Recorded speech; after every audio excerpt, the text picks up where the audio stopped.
song in my head. Sorry, Miss Jackson. Ooh, I am for real. Never meant to make you daughter cry. I apologize a trillion times. Everyone and anything that's ever happened to me or will ever happen to me. Let's say my life experience. And at this point right now, I feel like everyone in a way, because things are changing so fast, and when things are changing and evolving so fast is when it's important for creativity and new ideas to be out there. And like, for example, I've had like the Yoga Alliance I was telling you about, telling you guys about, like it's kind of a racket. It's a governing body of yoga, which sort of is not only counterintuitive, it's not even, it's like counter-traditional or something. I have to eat, I'm hungry, but I have all this stuff. But the point is, I'm like thinking about making the yoga non-alliant. No dues, no da-da-da-da-da, you know, volunteers to like, because for certain things like, but I would completely redo the requirements for the RYT 200. If that's supposed to be to let people teach, it's absolutely not functional. It's not functional. That's not the word I'm looking for. It is not properly designed, and it's just got too much reading, and then you're sending teachers out there with like rote memory of stuff that they can't apply to human bodies. Very rarely was I like, you know, anyway, I digress. The yoga, yeah, big ideas. This is the time for big ideas, is what I'm saying. And whatever's happened, whether it's in the last 2 years, like I mentioned in an earlier video, losing my business. I felt so bad for people. I feel in my heart right now, so many people that got screwed over, small businesses, COVID and stuff. I was thinking both my studios, you know, like different stories. I gave up, I can say I gave one studio for my mom, you know, I gave up Just Breathe to move to California, and then I gave up Agni basically for my dad. So they each had a studio, they each had a stroke, and I gave up a studio for each one. But nothing that's real ever dies. There's those memories and the energies that was created there, and the things that happen in present moment with other people in present moment live in the thread of me, you know? So life after death, like there were so many things I felt, and I'm not saying you have to have a crazy family and like, you know, have lost basically for all intents and purposes both your mother and your father. My mom's just, the last time I spoke to her after we went through so much, she actually like snapped at me and said, well, when was the last time you made an effort with your sister?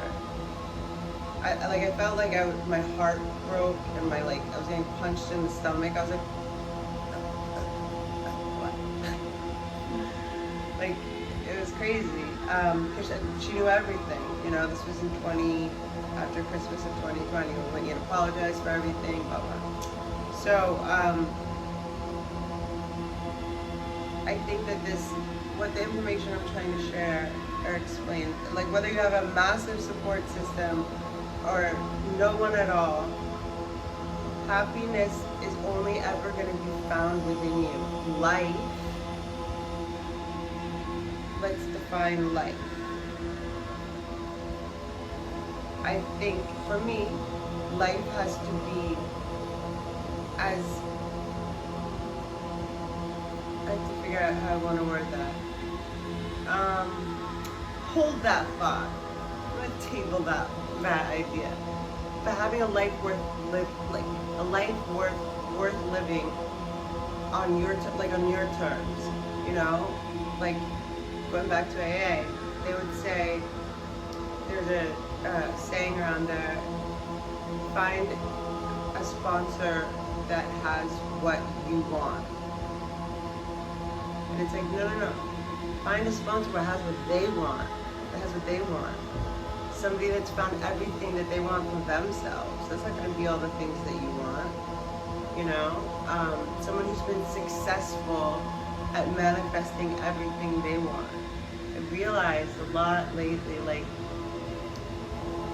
my home is like a mix between the two safest periods of my life. Like Miami, you know, right before my mom's stroke, and then when I was settled for a bit at Augie before my dad's stroke. Like even the artwork from Miami and like just the way I did things, I can tell that's me, you know. But it's just we have chapters and experiences, but I think the most important experience is the one that teaches you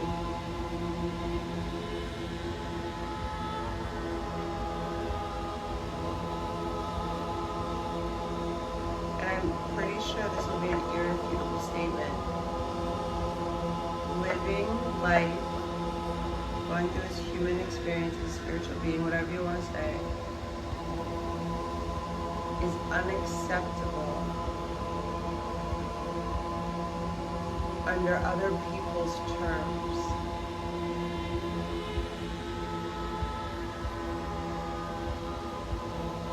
Each individual person needs to live out their life, and I think it's a blessing that I'm in this heaven that I can even just pontificate and think about this stuff, but also understand that why I'm here still is because I made sure of it. At one point, a therapist said to me, I was staying on a friend's couch, and she's like, what is it? Like, do you not want to be alone? I was like, that's all I want is to be alone. What are you talking about? And she's like, Ashley's in charge of Ashley. And I was like, hold up.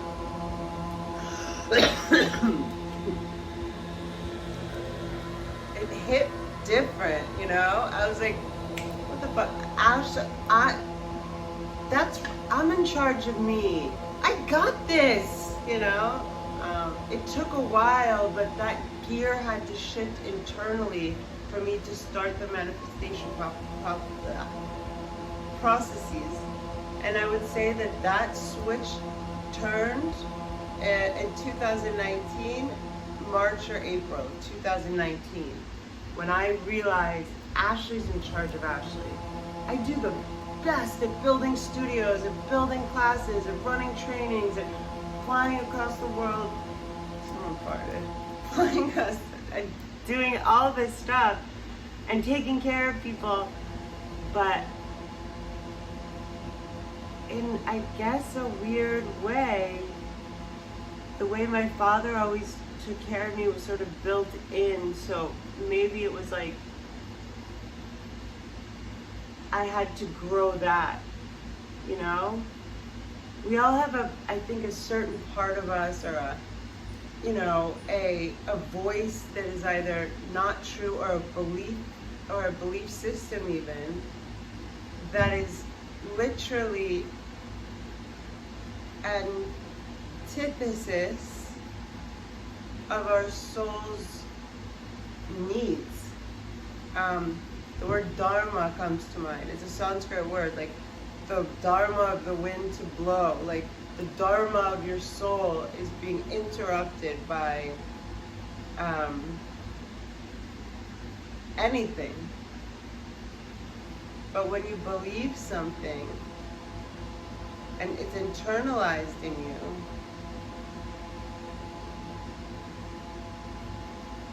lacking the mental flexibility to let other ideas bump into your belief system, it's very tricky for people. I gotta wrap this up. Good talk. One of my favorite things that my dad would say all the time is, Ashley, Don't take anything too seriously. Remember, this is life. None of us get out alive. Stupid. Okay, so mostly, there's a documentary called Happy, which is really genius. It talks about how mostly people do well in bad situations. Horrible things are horrible, of course, but we're resilient. And I believe that love and faith in God are the strongest and most powerful states of awareness and sustaining present moment awareness of things that can change your life for the better. Catch you later. Catch ya.